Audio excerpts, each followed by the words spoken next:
Halo teman-teman, nama saya Agnesia Maharani Sunya dari kelas 10 IPS 1 nomor absen 1. Hari ini saya akan mewawancarai pengacara yang bekerja di kantor Mahatma and Partners. Jadi pertama-tama Bapak namanya? Nama saya Marwan Ismadi. Tempat tanggal lahirnya? Tempat tanggal lahir Sleman 23 Maret tahun 2001. Ya. Terus alamatnya? Alamatnya Pandian Sumiragung Witan Sleman, Ya. Jakarta. Lalu riwayat pendidikan? Riwayat pendidikan S1 dari Universitas Janabadra Yogyakarta. Kalau riwayat pekerjaannya? Ya, pekerjaan dari awal sudah di kantor Mahatma and Partners. Lalu ada medsos? Medsos, ya terus WA ya aktif. Ya. Lalu hubungan dengan narasumber saya jadi Bapak Marwan ini temannya papa saya. Iya. Lalu proses perjuangan untuk mendapatkan pekerjaan saat ini itu? Proses untuk mendapatkan pekerjaan advokat ini itu pertama harus lulus S1 sarjana hukum, S1 hukum, kemudian mengikuti pendidikan advokat, dan kemudian setelah itu harus mengikuti ujian tes advokat. Lalu usaha apa yang dilakukan untuk meraih cita-cita? Usaha untuk meraih cita-cita atau harapan itu pada awalnya kita tetap harus rajin belajar tentang ilmu hukum, karena ilmu hukum itu selalu berkembang. Jadi kita harus tahu ilmu hukum baik secara formil maupun material itu fungsinya adalah guna untuk mendukung dalam penanganan perkara, apakah penanganan perkara itu dengan litigasi maupun non litigasi. Jadi litigasi itu, non litigasi itu misalnya dengan mediasi dan sebagainya, atau litigasi itu dengan melalui persidangan pengadilan. Lalu hal apa saja yang membuat semangat atau menjadikan diri kuat dalam meraih pekerjaan? Yang menjadikan semangat dan kuat dalam meraih pekerjaan itu dalam penanganan perkara itu kita menjadi berhasil untuk menyelesaikan perkara atau permasalahan yang masuk dengan secara profesional dan proporsional. Lalu perjuangan yang berkesan selama ini? Perjuangan yang berkesan selama ini dalam penanganan perkara itu dapat menyelesaikan perkara yang rumit dan perkara-perkara yang baru, misalnya seperti itu.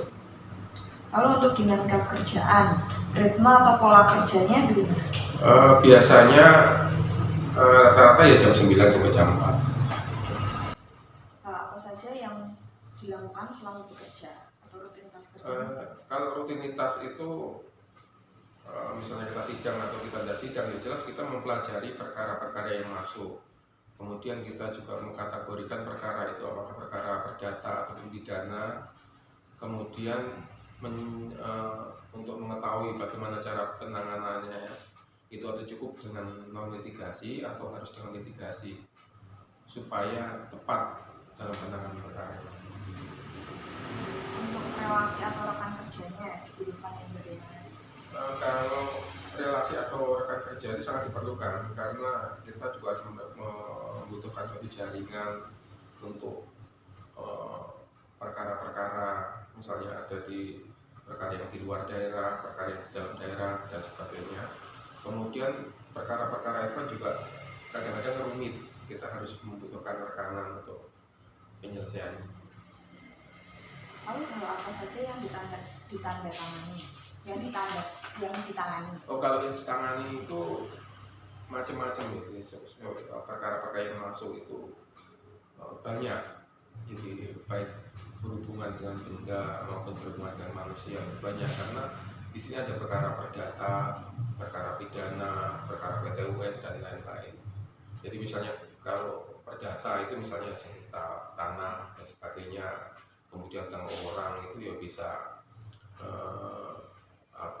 pidana, pemidanaan orang seperti itu. Lalu untuk tantangan dalam pekerjaan, pertama tantangannya apa saja?